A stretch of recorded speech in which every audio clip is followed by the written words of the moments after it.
Si Moses ay nakatayo sa harap ng dagat na pula habang malakas na umiihip ang hangin, madilim ang kalangitan, at sa likuran niya mabilis na papalapit ang hukbo ni Pharaoh. May mga umiiyak, may mga sumisigaw kay Moses dahil pakiramdam nila wala ng pag-asa. Pero habang nagkakagulo ang lahat, nanatiling tahimik si Moses. Mahigpit niyang hinawakan ang kanyang tungkod at dahan-dahan niya itong itinaas sa langit. Biglang umihip ang napakalakas na hangin at sa harap mismo ng kanilang mga mata, unti-unting nahati ang dagat.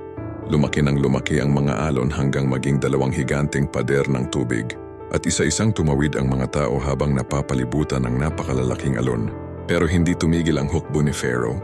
Pumasok din sila sa gitna ng dagat habang mabilis na humahabol at nang makatawid ng ligtas ang buong Israel, muling itinaas ni Moses ang kanyang tungkod.